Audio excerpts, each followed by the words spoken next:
अस्सलाम वालेकुम व्यूअर्स, कैसे हैं आप लोग। उम्मीद है आप सब ठीक होंगे। और आज मैं आप लोगों को पढ़ाने वाली हूँ फर्स्ट ईयर का चैप्टर जो है न्यूट्रिशन, जिसमें हम डाइजेशन को पढ़ेंगे। ठीक है, और डाइजेशन को स्टार्ट करेंगे हम आज। मैंने आप लोगों के लिए लेक्चर खुद से बनाया ताकि आप लोग जो है इजीली अंडरस्टैंड कर सकें, क्योंकि बुक से अगर आप पढ़ाओ तो वो बहुत लेंदी हो जाता है और समझ भी नहीं आता कॉन्सेप्चुअल। तो मैंने आप लोगों के लिए एक लेक्चर तैयार किया है और इंशाल्लाह आप लोगों को पसंद आएगा। तो चलें, अब न्यूट्रिशन जो है ह्यूमन में कैसे होती है। सबसे पहले डाइजेशन क्या है हम ये पढ़ेंगे। What is digestion. डाइजेशन को बताने से पहले मैं एक चीज़ ऐड करना चाहूँगी कि व्हाट इज़ न्यूट्रिशन। न्यूट्रिशन क्या है। फॉर एग्जाम्पल, फूड, वाटर और एनर्जी जो है वो क्या है, न्यूट्रिशन है। ह्यूमंस जो भी हैं वो खाना खाते हैं, ठीक है।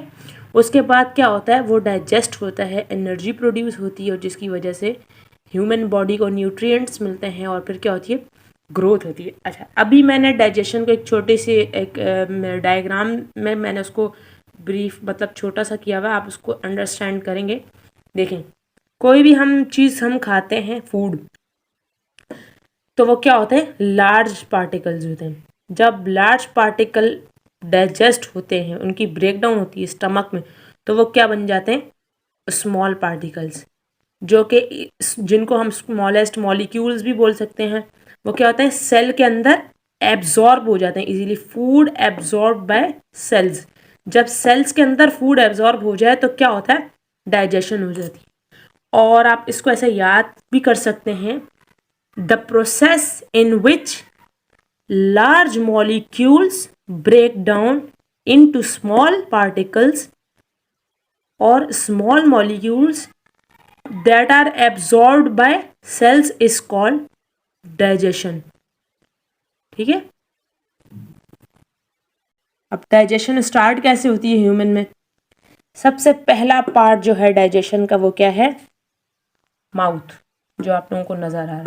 माउथ में मैंने टीथ बनाए हुए हैं, टंग है।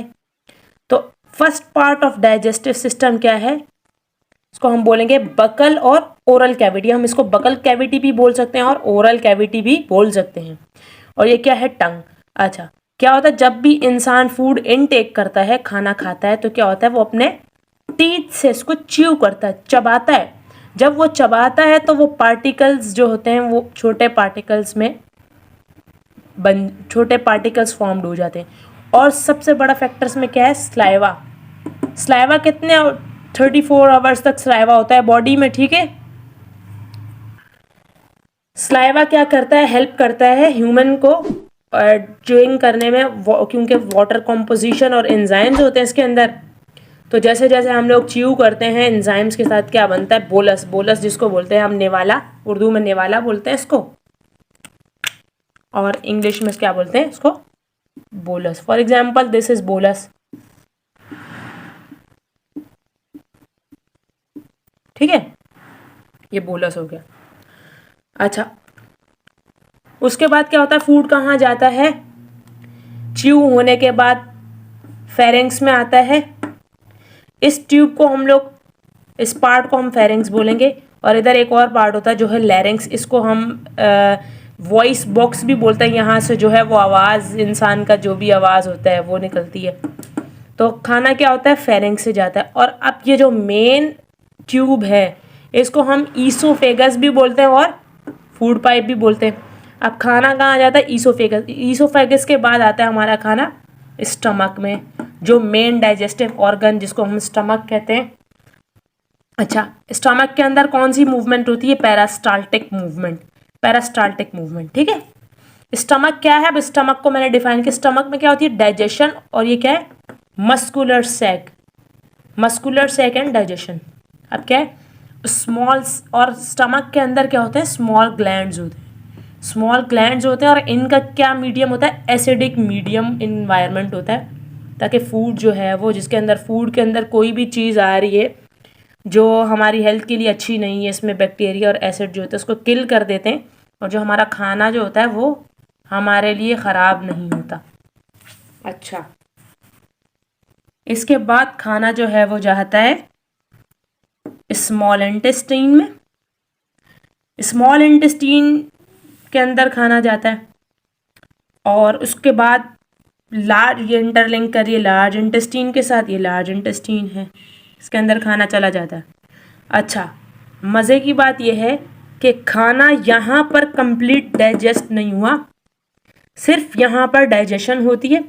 उसके बाद जब खाना इधर स्मॉल इंटेस्टाइन में आता है तो यहाँ क्या होता है, यहाँ क्या होता है, एब्जॉर्प्शन। फूड जो होता है वो एब्जॉर्ब होता है ब्लड से, जैसे मैंने आपको पहले बताया था, फूड को एब्जॉर्ब कर लेता है ब्लड, क्योंकि स्मॉल इंटेस्टाइन के अंदर ब्लड वेजल्स होती हैं और वो ब्लड वेजल्स के अंदर चला जाता है और इसमें ब्रेक डाउन होता है फूड का, और इसकी जो पीएच होती है वो अल्कलाइन पीएच होती है, मतलब मोर देन 7 पीएच जो है वो अल्कलाइन पीएच है, ठीक है। अच्छा, जो लार्ज, उसके बाद लार्ज इंटेस्टाइन में खाना जाता है। जो लार्ज इंटेस्टाइन है इसके 3 पार्ट्स होते हैं। कौन कौन से? फर्स्ट पार्ट, फर्स्ट कॉलॉन, ये फर्स्ट कॉलॉन है, ये सेकंड कॉलॉन है और ये क्या है, थर्ड कॉलॉन। अच्छा, इसके बाद क्या होता है, लार्ज इंटेस्टाइन का काम क्या है? लार्ज इंटेस्टाइन का काम है जितना भी फूड हम लोगों का ब्रेक डाउन हो गया और वाटर, ब्लड ने जिसको एब्जॉर्ब कर लिया, उसके बाद ये लार्ज इंटेस्टाइन में जाइए। लार्ज इंटेस्टाइन में क्या होता है, वाटर होता है। तो जितनी भी वाटर एब्जॉर्प्शन जो होती है ना, water absorption take place by large intestine. और लार्ज इंटेस्टाइन का जो मीडियम होता है वो एसिडिक होता है, ठीक है। इसमें जितना भी वाटर होता है वो एब्जॉर्ब हो जाता है बॉडी का। अब इसमें 2 और चीज़ें जो हैं वो डिस्कस करूंगी मैं यहाँ पर। अगर वाटर जो है बॉडी से ज़्यादा एब्जॉर्ब हो गया, लार्ज इंटेस्टाइन का वाटर अगर ज़्यादा एब्जॉर्ब हो गया तो कॉन्स्टिपेशन हो जाएगी। तो कॉन्स्टिपेशन का मतलब कब्ज़े, जो फीसेस होते हैं उसको वाटर कंटेंट जो होता है वो बहुत ज़्यादा एब्जॉर्ब कर लेती है इंटेस्टाइन। और अगर वाटर का फ्लो जो है वो मैक्सिमम है और वाटर जो है एब्जॉर्ब नहीं हो रहा लार्ज इंटेस्टाइन से, तो एक डिजीज़ होता है जिसको बोलते हैं डायरिया। तो वाटर जो ब्रेन को सिग्नल देता है, हमारा जो लार्ज इंटेस्टाइन है यहाँ से सिग्नल जाता है ब्रेन को कि यहाँ पर वाटर कंटेंट बहुत बढ़ गया। तो ह्यूमन को, इंसान को ये फील होता है कि उसको वॉशरूम जाना है और वो जाता है प्रेशर में।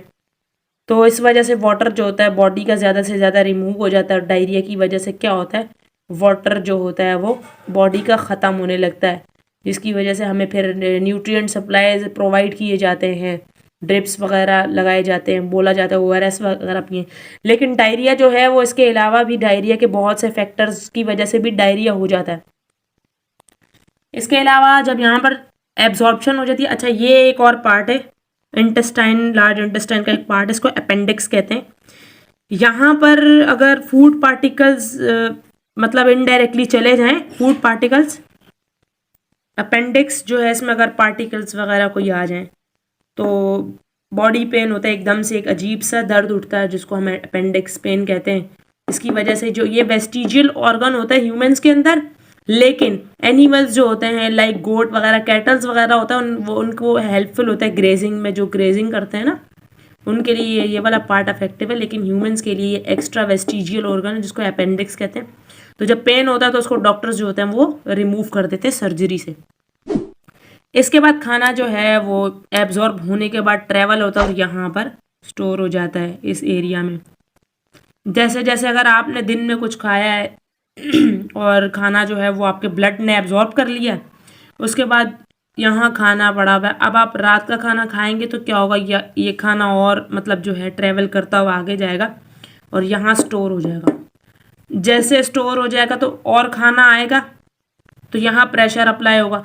ये जब फिल अप हो जाता है तो यहाँ से एक मैसेज जाता है ब्रेन को।